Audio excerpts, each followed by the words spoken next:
Hey Fisherman, Aqua Duelist here, and yesterday we got a new support card announced for Legendary Fisherman, and I'm really excited for this.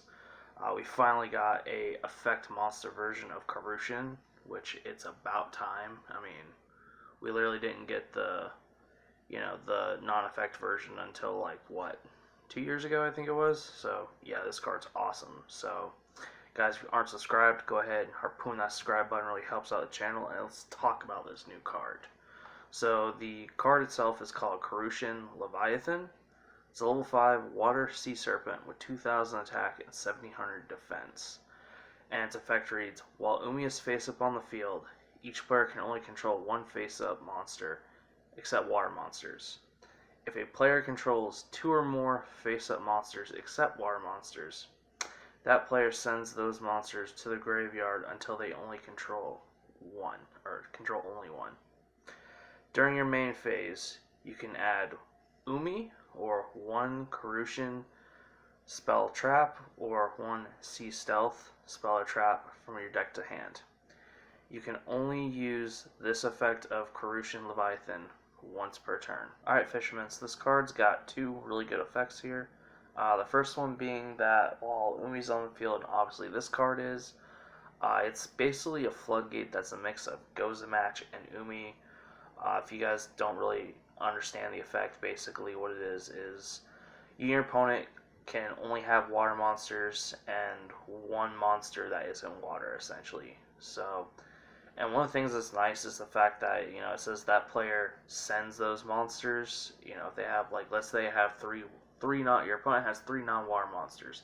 They have to send 2 of them, so they only have 1. The fact that it says send and not destroy is really freaking nice. I like that, because this day and age, you just have a crap ton of monsters that can't be targeted or destroyed. So that's really nice right there. It's a nice little touch they did. That I know it's something small, but I think it's really awesome. So just this card being a Floodgate alone is really good for Legendary Fisherman because the deck doesn't really have any Floodgates at all, so that's awesome. Now, second effect, during your main phase, you can add a Umi, a Karushin spell or trap, or a Sea Stealth spell or trap. The fact that it says Umi, I think, is really kind of nice, slightly redundant in a sense, because once all this new support drops, there's so many ways, essentially, to, kind of get to Umi or just keep an Umi on the field. You got Legendary Ocean. Obviously you're playing Legendary Ocean. You have Warrior of Atlantis, Terraforming, one Metaverse if you really want to play that. Sea Stealth 2, I believe, if I remember correctly, that in the effect says, its name becomes Umi on the field, so that's, nice. And then Sea Stealth Attack, 1, that essentially can, recycle Umis in the grave, so there's no reason not to essentially keep an Umi on the field at all times. So it's a good thing that this has, the fact that you can add an Umi if really needed. Although you're probably not going to be doing that just because there's so many, like I said, so many ways to get to Umi and keep it on the field. What's really nice, though, is the fact that we can actually search Rage of Karushin, because that thing is stupidly good. Honestly, I wish it would get reprinted as, like, a super at least. It really should have just been a super to begin with and not a rare.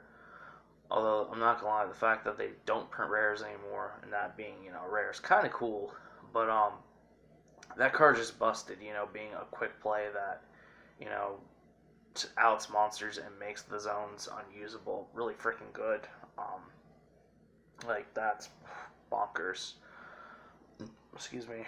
So, yeah, and then, honestly, having another card to add the Sea Stealth attacks, really freaking nice. Those are just really good cards right there. So, all around, I think this card's probably like a 2 or 3 of, depending on ratios and such. I feel like it's at least 2, probably 3, depending on how strong it is. If we go into, a format where it's more, water-based decks, this obviously wouldn't be that good, but there's not any, like, dominant water decks in the meta, so, like, I think this card definitely, like, really helps Legendary Fisherman out, and it just all around, all the new support is a huge boost. It gets this deck from being, casual to possibly rogue status, which would be really freaking awesome. Just Legendary Fisherman's so cool. But yeah, this card's like really good. It's support that's done right, I feel. So, guys, let me know what you think of this card down in the comments. Don't forget to harpoon that subscribe button for awesome content each week. And harpoon that like button if you like this video. And go ahead and link in the description down below to my Instagram if you want to follow me on there. And I will see y'all in the next video.